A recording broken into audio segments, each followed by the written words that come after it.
Bon, donc quatrième entraînement du Movember. On est un peu plus dans la matinée aujourd'hui. En fait, il est seulement 3 heures.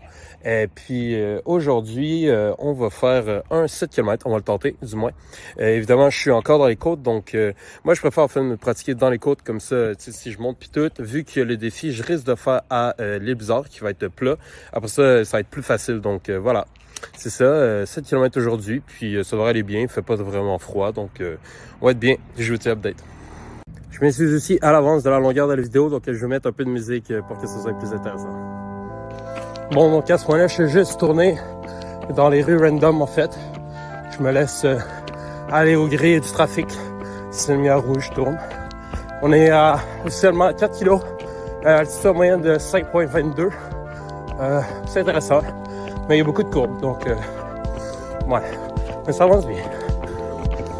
Bon alors, en courant, ça va rien à réfléchir et tout. Puis ça, en fait, je me disais, cette réflexion, c'est que moi, vraiment, ce qui me passionne dans la vie, c'est surtout optimiser.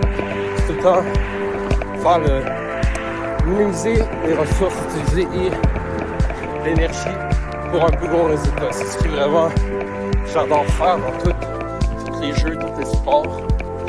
C'est tout le temps trouver la façon d'optimiser pour atteindre le meilleur résultat, mais ce que je pense qui est encore plus dur justement dans mon Movember, autant en natation que de course, c'est que là, moi le watt, j'ai 10 km à parcourir. Je peux pas optimiser ça, je peux pas faire ça plus rapidement, je peux pas prendre un shortcut, j'ai 10 km. Comme la course, la nage, je disais, il faudrait que je nage. C'est nécessaire parce que je pense justement que des fois on peut se perdre dans l'optimisation quand on arrive autant au travail que dans la vie. C'est en fait de réaliser que la vie n'est pas optimisée.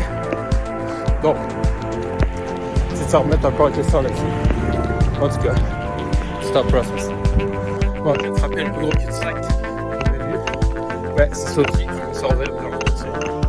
Allez hop. Il me reste en théorie 2,5 kg. Ouais, parce que c'est ça la vie. Quand tu planifies pas, des fois tu arrives dans le cul-de-sac, mais c'est pas pour autant que c'est la fin du parcours. Tout seulement s'embaucher le chemin et accepter de repartir par un autre chemin.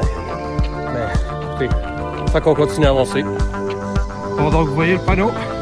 Ça veut dire qu'on a officiellement monté au top jusqu'au parc du Mont-Bellevue. Et ça veut dire que c'est quand même pas peur de ça. Entraînement fini, là j'ai eu le temps de me reposer un peu, donc je suis moins soufflé pour vous parler. Donc gros entraînement, honnêtement, comme je dis, j'allais à droite à gauche, tu sais, je me laissais porter, puis en fait j'étais même plus loin que ce que je pensais, je faisais 7 km, j'ai atteint 8. Puis en plus avec un dénivelé impressionnant de 127 mètres, ça veut dire que, admettons qu'on part au building, mon appartement qui fait environ 10 mètres, ça veut dire que j'ai fait 12 fois mon appartement de haut. Très intéressant, donc le dénivelé était cool. Honnêtement, j'avais une crampe pendant 2 km, mais ça s'est calmé. Puis à un moment donné, j'ai pas eu le rythme et je continue à avancer. Écoutez, je suis vraiment très fier d'avoir atteint ce sommet. Donc on s'est rendu jusqu'au top du Mont-Bellevue. Écoutez, pour tout l'effort qu'on met, n'hésitez pas évidemment à soutenir le Movember comme d'habitude. Et puis merci beaucoup pour toutes les donations. J'ai vu que vous m'avez beaucoup supporté, beaucoup donné. Merci beaucoup. Je vous adore. Et puis ensemble, continuons jusqu'au défi. Il me reste une dizaine de journées pour réaliser ça.